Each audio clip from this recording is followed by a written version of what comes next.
But the other thing I wanted to mention is this whole question about migrants and the situation we're facing here in the United States. And I raise it because I think it's an issue that needs great reflection and nuance.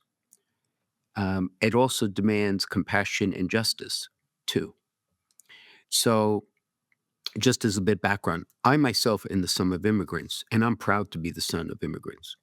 I've said many times in my confirmation homilies and some of the homilies I've given, even in our podcast, my father came to this country in 1955 with a third grade, barely third grade education. And he was called here because of my uncle, who was born here during World War One. And so my uncle Victor called all his brothers and sisters to the United States once he relocated to the United States. My father was second to last, and he worked hard, right, because he believed in the American dream.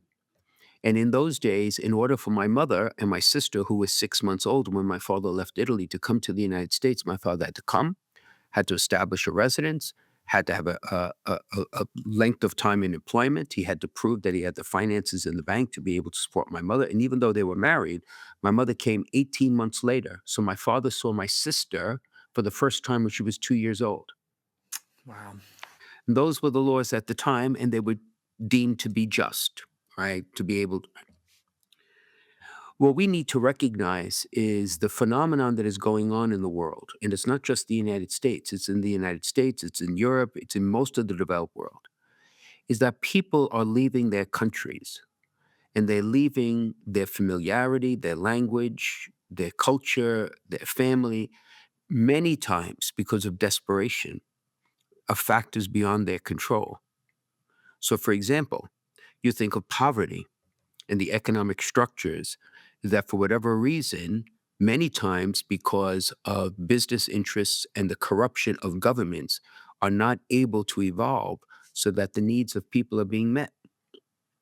And so we do have to recognize the fact that ultimately there has to be a broader conversation globally about assisting the undeveloped world or the developing world to develop so that people would not need to feel they have to leave in order to provide for a better life for their children.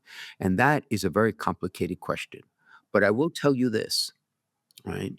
We recently had an incident to illustrate what we're talking about. We recently had an incident where one of our seminarians who comes from a country other than ours and has been there for a while, his parents were kidnapped and they were held for ransom. And when the extended family went to the police of that country, of that locale, to ask for help, the police basically said, "You're on your own." They had to negotiate to release, and thanks be to God, they were released after a ransom was paid, right? And we as Americans would say that's impossible because, I mean, you would go to police, they would intervene. And in many Right. parts of the world, they will not intervene because they're afraid of their own life. Mhm. So that's the other piece to this puzzle. And so there are two goods that have to be balanced here. And one good is that we need to be compassionate. We need to reach out to people and help them in their hour of need. And that is a good, that's a gospel mandate. It's what the Holy Father says over and over again. But at the same time, we need laws. We need to regulate what is going on. We cannot have chaos because that does not aid even the people coming into the country. Right? I remember seeing images of young children in New York City going to school in February who are migrants with no socks and flip flops because that's the only thing they had they brought with them.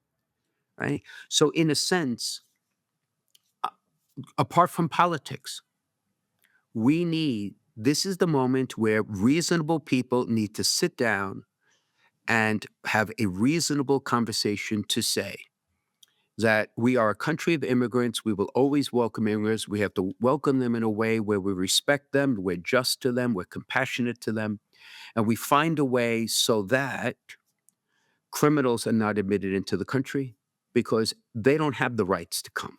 I don't think anyone would want to say, if you're a convicted criminal, you have a right to come here. That makes no sense to me. All right. For those who are here for a very long time, 20, 30 years, right? They have made their home here. That's the fabric of our country. all right, they need to be treated with compassion and justice. And then those who have been recently coming, all right, because of failed policies. Washington has failed. The political structure has failed in this country. We've been talking about immigration reform since Ronald Reagan. My God, I'm soon going to die from old age, and we still haven't gotten to that point. So, in a sense, apart from the whatever's going on, and people will have very different opinions, but my call as a bishop and a man of faith, and as a son of immigrants, is that if we cannot use this moment to have this conversation and to forge a way where we could hold both goods, that we have laws that are respected, that are reasonable, that are just, and that we open up our hearts to people to come so that they may find the same good life that my parents found for themselves and my sister and I. If we fail at this moment, then we have much to answer for to the Lord, I think. And I've not really spoken much about it because it's so dear to my heart. Every time this topic comes up, I think of my mother and father. Right? My aunts and uncles, they were all, and my sister, who's an immigrant. But I do think we have to avoid false choices. We have to force this conversation forward, because I think the Lord is asking. This is the moment to do it. I don't know what your thoughts are, Steve, but yeah, I think this, like many currently divisive issues, it's too easy to devolve into like slogans and things like exactly. that, right? But exactly. It sounds like what you're offering is, or what you're suggesting is, just continue to welcome immigrants as we always have, but there needs to be an orderly way to do it. Right. Exactly. Without a doubt. Without a doubt. Reasonable. Yeah. Right. And the laws have to be looked at because they're not working, obviously. Yes. Right. They're not working. Thanks for watching. Before you go, please be sure to subscribe, like, hit the bell, leave a comment down below. All of that stuff helps us reach more souls.